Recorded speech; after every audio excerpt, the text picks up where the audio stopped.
Assalamualaikum warahmatullahi wabarakatuh. Perkenalkan, saya Anissa Oktavia Pradini selaku moderator ingin mempresentasikan proposal kelompok kami yang berjudul Inovasi Produk Masker Kain Desain Homemade bersama penjahit pembuat masker di Bentuas. Proposal kami yaitu proposal PKM Teknologi yang beranggota dengan Alda Hendarwati, Ainun Ajijah, Muhammad Rizal Nursandi, dan Sanita Putri Ardiani. Baik, proposal kami akan dibacakan oleh Alda Hendarwati. Untuk Alda, dipersilakan. Baik, saya akan mempresentasikan proposal PKMT dari kelompok kami, yaitu yang pertama judulnya Inovasi Produk Masker Kain Desain Homemade bersama penjahit pembuat masker di Bantuas. Sebelumnya saya akan menjelaskan sedikit tentang COVID-19 atau virus corona. Jadi seperti yang kita tahu pada akhir tahun 2019, tepatnya bulan Desember, muncul suatu wabah virus COVID-19 atau virus corona yang dimana virus ini menular dari manusia ke manusia dan menyerang sistem pernapasan. Virus ini yang awalnya menjadi wabah sekarang menjadi pandemi karena bukan hanya di daerah Cina saja yang terkena, tapi dampaknya ke seluruh dunia termasuk Indonesia. Lalu yang menjadikan virus ini menjadi pandemi global. Buktinya dari 3 bulan pertama telah menginfeksi lebih dari 126.000 orang di 123 negara di dunia. Lalu bagaimana sih cara penularan dari virus ini? Nah, penularan dari virus ini sebenarnya bisa dengan kontak langsung dengan orang yang telah terinfeksi dari virus COVID-19. Lalu bisa juga ketika orang tersebut bersin, batuk, atau bahkan ketika orang tersebut berbicara.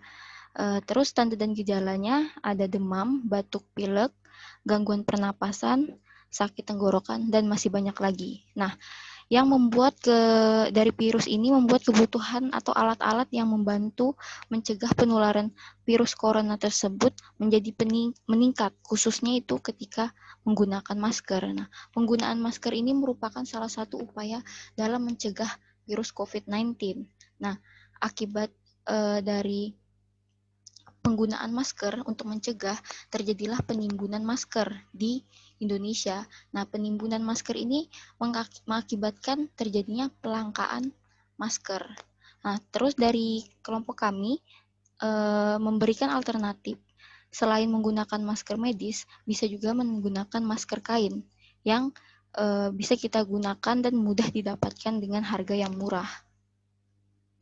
Lalu, rumusan masalah, tujuan, luaran, dan manfaat dari PKM kami yaitu pertama, rumusan masalah, mengatasi kelangkaan masker pada masa pandemi. Tujuannya, menghasilkan inovasi baru untuk mengatasi kelangkaan masker.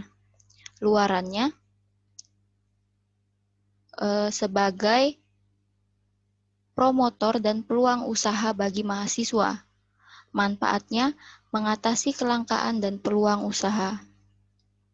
Selanjutnya ada tujuan pustaka. Yang pertama yaitu kondisi lingkungan. Kondisi lingkungan di Kaltim, khususnya di Samarinda, itu menjadi daerah dengan penambahan kasus baru positif COVID-19 tertinggi di Kalimantan, di mana semakin hari semakin banyaknya pasien yang terinfeksi dan membuat Samarinda menjadi pembuatan masker menjadi langka. Lalu selanjutnya ada masker kain. Masker kain merupakan suatu alternatif lain dari masker medis yang mana sedang langka dan mahal. Nah, masker kain ini adalah masker non-medis yang digunakan dengan 2 lapisan kain. Dan ini cukup efektif untuk melindungi diri kita dari percikan yang terkontaminasi dari virus COVID-19. Selanjutnya ada kain katun. Kain katun memiliki serat yang berongga sehingga apabila dijadikan sebagai pakaian, kulit akan mudah bernapas. Jenis kain ini sangat cocok apabila dipakai di kawasan yang beriklim tropis seperti Indonesia. Nah, karena kain katun ini nyaman digunakan, lalu pada penggunaan masker kan kita gunakan pada daerah wajah, tepatnya di daerah hidung dan mulut. Nah, dengan kain katun ini dapat membuat kita masih dapat bernapas dengan nyaman gitu. Makanya kelompok kami menggunakan kain katun sebagai bahan dasar pembuatan masker kain. Selanjutnya ada metode pelaksanaan. Pertama ada pengolahan masker kainnya, yang pertama ada bahan, kain katun halus, pita elastis, gunting, mesin jahit, jarum, dan benang hengtek. Proses pembuatannya yang pertama ada dengan memulai dengan 2 persegi panjang kain ukuran 12 inci sekitar 30 cm dikali 6 inci sekitar 15 cm atau 11 inci sekitar 27 cm dikali 5 inci sekitar 5 cm. Untuk kepala, ukuran bisa disesuaikan dengan masing-masing wajah. Kedua, jahitlah lapisan-lapisan menjadi satu, lalu jahit tepi bawah dan tutup. Ketiga, lipat lebih dari satu sisi, dan gunakan pita elastis. Mulailah menjahit kain sehingga bagian elastis berada di dalam lipatan. Keempat, setelah memulainya, tarik kencang tali elastis dan jahit sisi lipatan. Ulangi sisi lainnya. Yang kelima, pastikan untuk mereview melakukan backstitch atau menjahit beberapa kali di awal dan akhir jahitan karena tali elastis akan menarik di titik-titik tersebut. Selanjutnya ada strategi usaha. Yang pertama ada pembuatan logo produksi. Pembuatan logo digunakan untuk membedakan produk satu dengan produk produsen lain dan menyertakan hang tag di samping masker. Jadi ini untuk membedakan produk yang kami buat dan produk yang lain gitu. Selanjutnya, kedua pemanfaatan internet.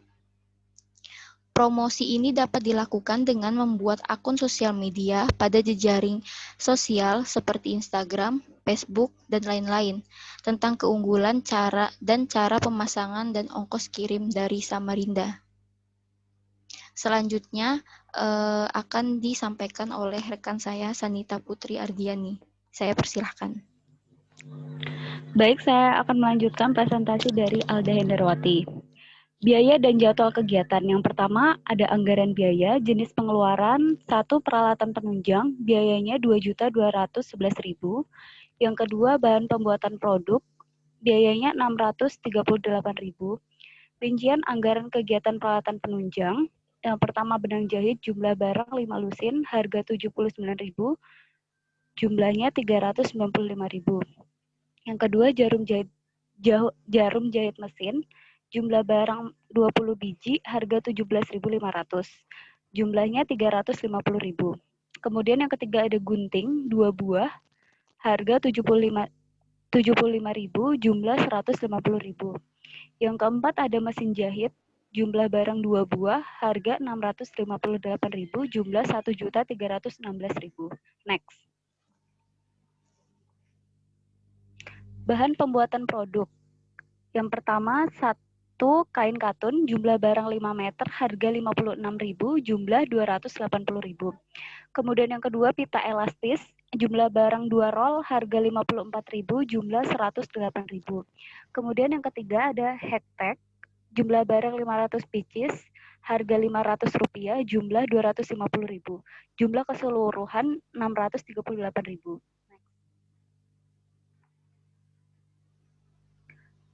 Yang pertama ada lampiran penjualan. Modal awal yang harus dikeluarkan yaitu sebesar Rp2.894.000. Ini sudah termasuk bahan dan alat. Jadi total investasi awal bahan baku ditambah alat sama dengan Rp2.211.000 ditambah Rp638.000, hasilnya Rp2.894.000. Yang kedua ada target penjualan per bulan. Jika 100 masker kain terjual dalam waktu 1 bulan atau 30 hari, dengan harga jual 1 masker kain Rp25.000, maka akan didapatkan hasil 100 masker kain dikali Rp25.000 dikali 30 hari didapatkan hasil 75 juta. Yang ketiga, target keuntungan penjualan dalam 1 bulan, total omset dikurang total biaya pengeluaran. total omset 75 juta dikurang total biaya pengeluaran 2.894 dihasilkan 72.106.000. Dalam 5 bulan keuntungan didapatkan hasil 360.530.000. Yang keempat, biaya payback period, investasi awal dibagi keuntungan. Investasi awal 2.894 dikurang keuntungan 75 juta. Didapatkan hasil 0,03 atau dalam jangka waktu kurang dari 1 bulan sudah kembali modal. Next. Jadwal kegiatan, jenis kegiatan yang pertama, persiapan perlengkapan alat dan bahan dilakukan selama 2 minggu. Kemudian yang kedua, survei bahan dan alat dilakukan selama 3 minggu. Kemudian yang ketiga, pembuatan masker kain dilakukan 2 minggu. Setelah itu yang keempat, publikasi dan pemasaran dilakukan selama 3 bulan 1 minggu. Kemudian yang kelima, evaluasi penyusunan laporan dilakukan selama 3 bulan. Next. Jadi, kesimpulannya, inovasi masker kain ini dapat membuka peluang bagi mahasiswa untuk melakukan usaha serta mengembangkan kreativitas mahasiswa, serta dapat membantu mengurangi penyebaran COVID-19 dan memberikan solusi terbaik di masa pandemi saat ini.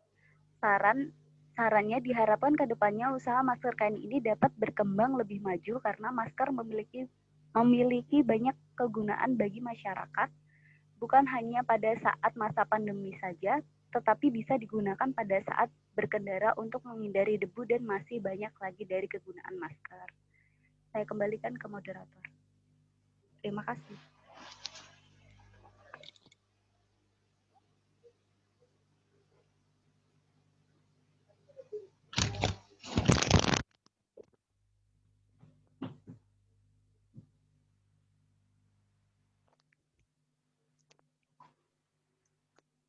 Ninis. Baik, itu tadi hasil presentasi kami. Jika ada kesalahan, mohon maaf. Saya akhiri. Assalamualaikum warahmatullahi wabarakatuh. Waalaikumsalam Waalaikumsalam warahmatullahi wabarakatuh.